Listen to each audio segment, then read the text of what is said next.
NASCAR is the most popular motorsport series across America, but its roots run deep in North Carolina. It started as a sport for good old boys, fueled by beat-up cars, moonshine, and deadly close calls. But in recent decades, it's been dominated by racing families with generational wealth and talent. That is changing, with a surprising new trend leveling the playing field: the explosion in popularity of esports. We're going to be able to grow a whole new generation of talent. You're going to have drivers that are going to be better. They're going to be smarter because they're going to be on the video game from 4 years old on, graduating into a simulator. We spoke to one of those next generation drivers, Rajah Caruth, for this story that was originally published in January. Since then, he's had an incredible run of success. In March, Rajah became the third Black driver in history to win a NASCAR Series race. He's currently ranked in the top 10 in the Truck Series. And this weekend, he'll be racing at North Wilkesboro Speedway in Western North Carolina as part of NASCAR's All-Star Race festivities. So, we thought it would be a good time to revisit this episode. I'm Anissa Khalifa. This week on The Broadside, my colleague Jared Walker brings us the story of a new generation of racing simulators and how they're changing the face of the sport at nearly every level.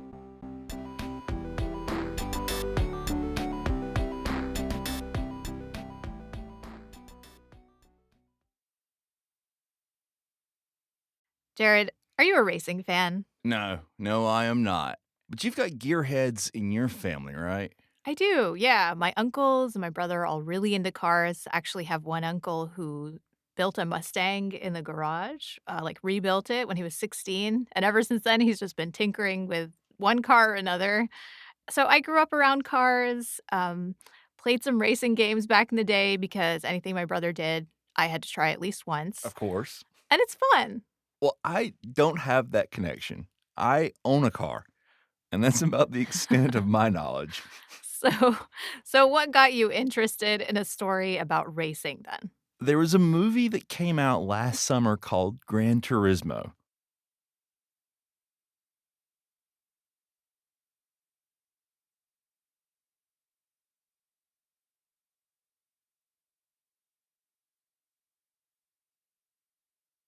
It's based on a true story about a young video game player from England named Jan Mardenborough. And about a decade ago, he earned a professional racing contract after playing the game Gran Turismo.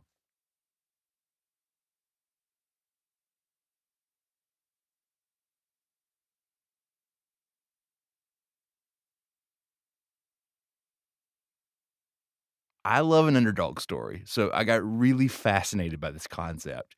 There are only a handful of race car drivers out there who've made this kind of transition from the virtual world to the real world, but they do exist. So last summer, I hopped in my very sensible 2017 Subaru Outback, and I headed up to a NASCAR event in Richmond, Virginia to meet one of them. Okay, paint me a picture of that. It is loud. I mean, it's really loud.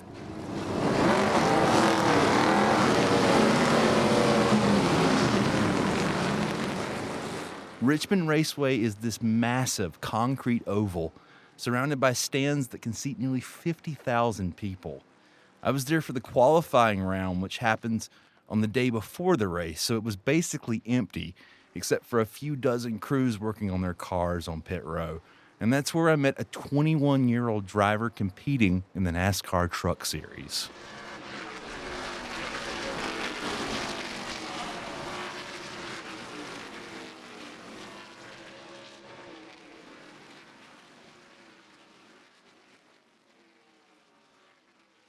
Rajah Caruth has a very untraditional background for a NASCAR driver.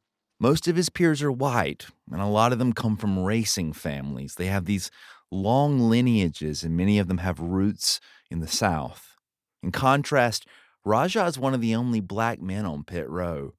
For the past few years, he's been attending Winston-Salem State University, an HBCU here in North Carolina, but he grew up outside of the region. He's from Washington, D.C., and no one else in his family has ever raced cars. So how'd Rajah get into this then? As a kid, he was obsessed with the animated movie Cars. Love that. And that was his window into the sport.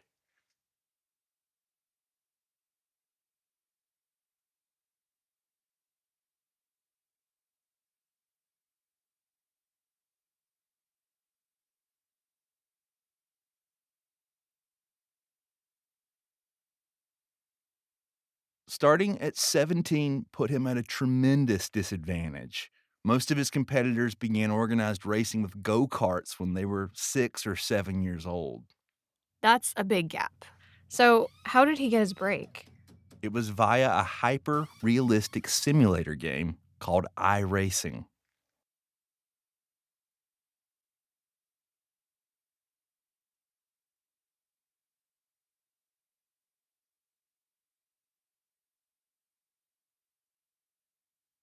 But then something huge happened.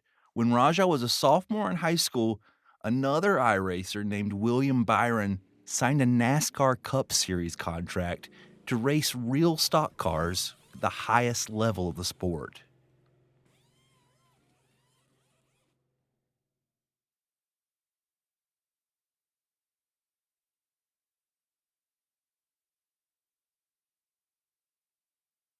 So he trained obsessively on the sim and became a dominant driver online. From there, he was identified by a NASCAR developmental program and got a chance to race real cars in some lower level competitions, and that's where he started his climb. There's no way that's as easy as it sounds. No, it's super hard to do this. There are just some things that the Sims can't prepare you for. The vibrations and noise in the vehicles at full tilt are incredible, and it's hot. On the day I visited Rajah in Richmond, the temperature on the track was about 140 degrees. Wow. Yeah, and I was uncomfortable all day long, and I was never inside of a stock car. And then there's a final hurdle, and this last one is obvious, but it's probably the biggest one. You can get hurt. You can die. And most people simply aren't mentally built to overcome that. And that's a mental armor you need to take on the track with you, along with all that metal.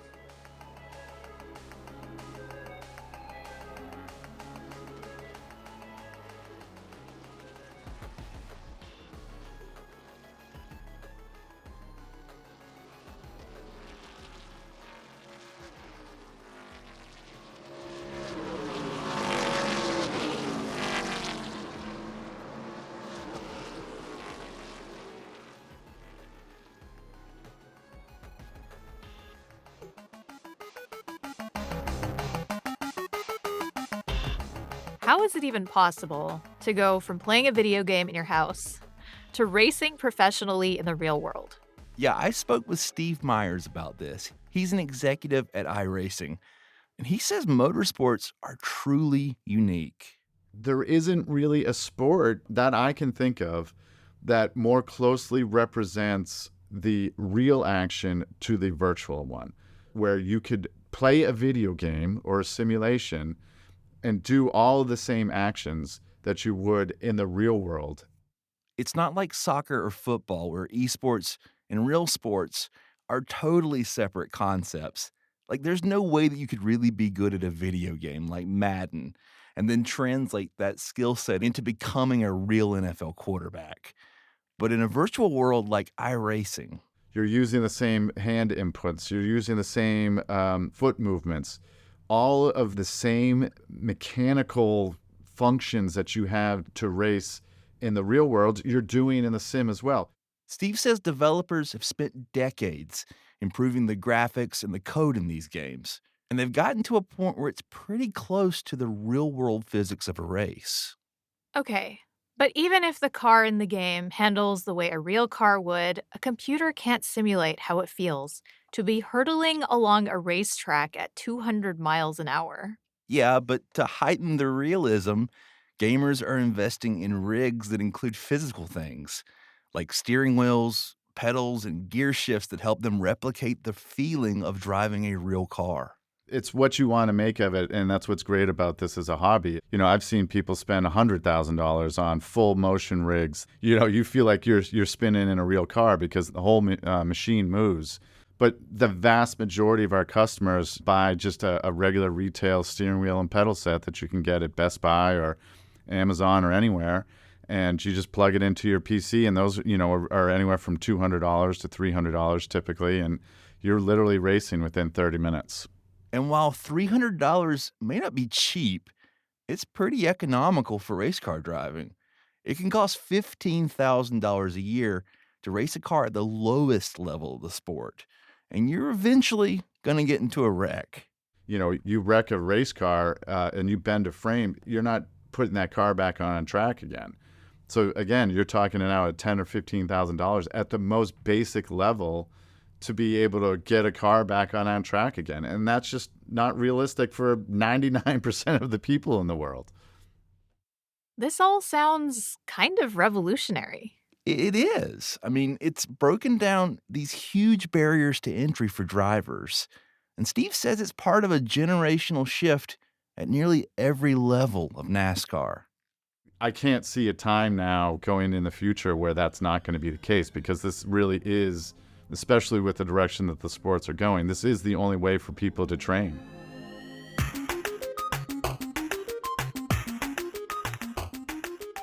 Coming up after the break, we find out how racing simulators are changing the action on the track.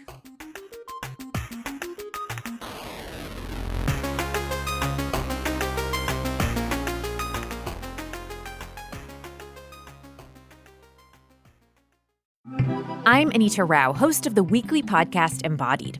It's a show that, no matter the topic, dives into unexpected territory, like what it's like to first get an autism diagnosis as an adult, or how BDSM communities may change the way you think about kink.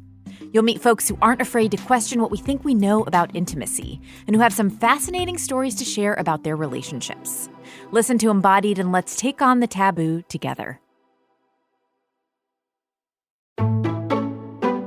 Hey, this is Jared Walker. I'm an editor here at WUNC North Carolina Public Radio. Each week, I work with Anissa, Charlie, and the rest of the team here at the Broadside to bring you stories from this fascinating place we call home. But we can only do that with your support.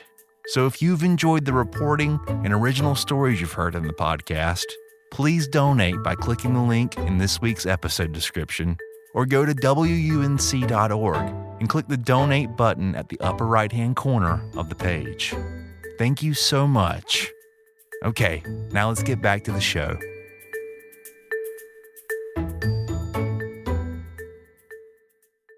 Welcome back to The Broadside. I'm Anissa Khalifa. Now, Jared, we've talked about the way racing sims are beginning to change who drives cars in the real-life sport.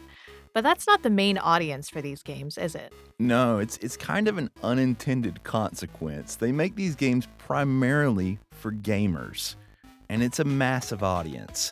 They're everywhere. In fact, we didn't have to look very far to find one.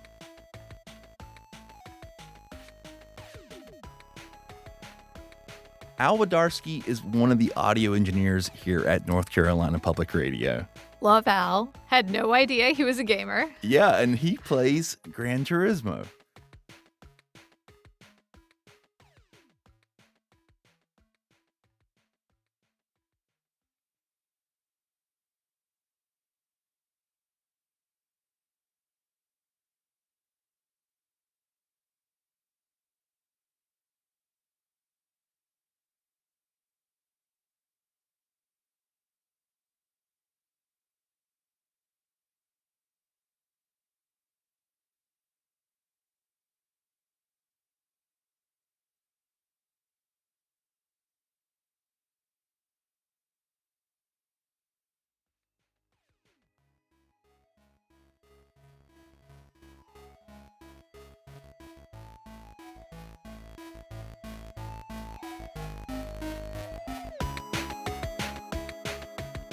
Jared, I would assume that most people are like Al. Yeah, you can also put me in that boat. And 99% of gamers have no intention of ever becoming professionals.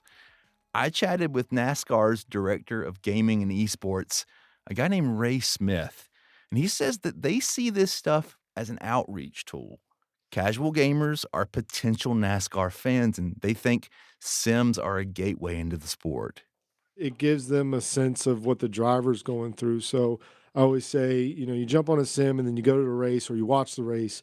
All of a sudden you have a better understanding of what that driver's going through when they're going in turn one, or how difficult it is to get in a straight line after you get out of turn four. So it heightens the understanding and how you can engage the sport when you're able to access a simulator and then take in the sport as a fan. NASCAR has been smart about capitalizing on this, and they were really early to embrace esports and have been in partnership with iRacing for over a decade now. And that partnership now extends to some pretty surprising places beyond just the video game.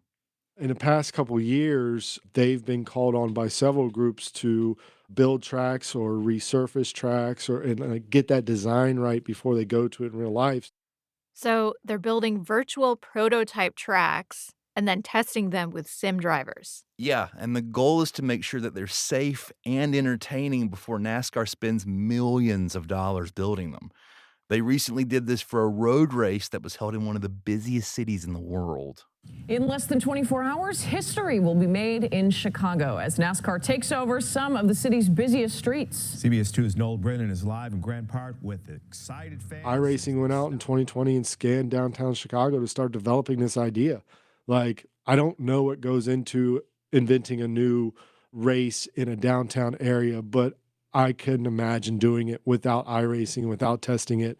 So basically, these sims are no longer an afterthought, but an essential part of NASCAR's real-world operations. Yes, and the culture of sim racing has also started to cross over into the way drivers compete in the real sport, sometimes in really dramatic ways. Now, just 5 laps to go from Martinsville. Here comes the contact. There was an incident in 2022 during the second-to-last NASCAR race of the season in Martinsville, Virginia. A driver named Ross Chastain was in 10th place and desperate to finish higher in the standings so he could make the cutoff for the playoffs. Ross Chastain trying to get by the 9. Again, that points battle to determine who is the final championship 4 driver. Now Bell pulling away with those fresher tires. And in the final turn of the final lap, he did something shocking. We should probably just watch the video. That's probably the easiest way to describe what's happening. Yeah, let's do it. Chip in Phoenix, take a look at what he did. I have never seen anything like that before in my life. Oh my God.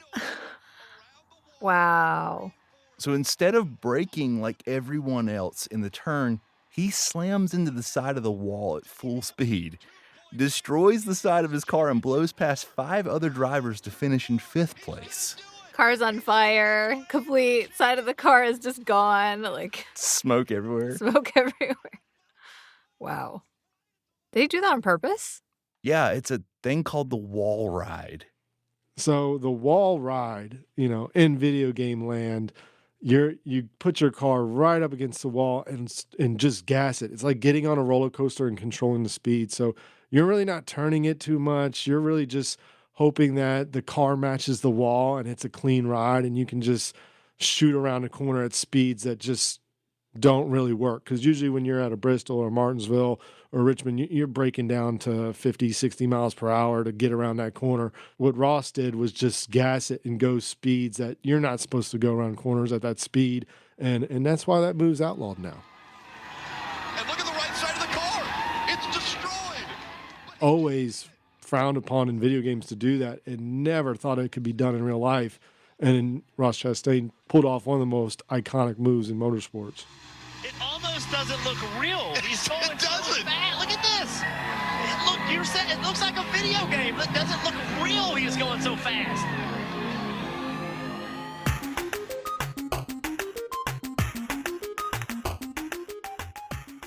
We mentioned this earlier, but I'm curious to hear what Ray thinks about the increased attention that esports and sims are getting from things like the release of the movie Gran Turismo. Yeah, he's excited. I mean, racing sims are not a secret in NASCAR or motorsports in general, but I don't think that the wider public is aware of the connection yet. I love that movie came out. The conversation, has risen. Like, can you actually do that? Yes, you can actually do that.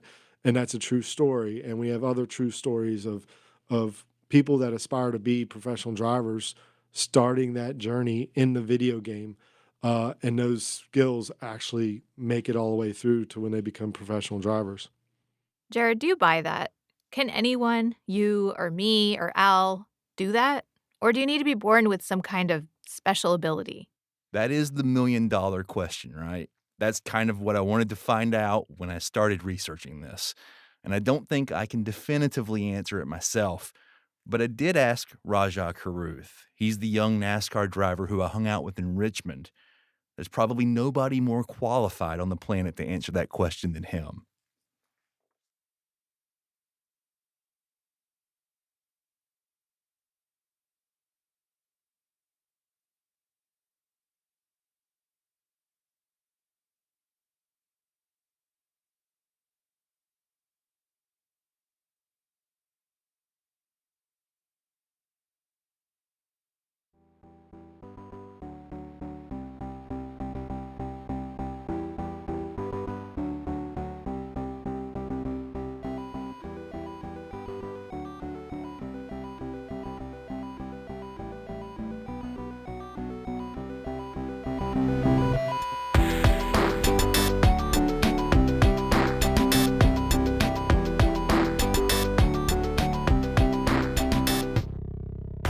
This episode of The Broadside was produced by Jared Walker and edited by Charlie Shelton Ormond.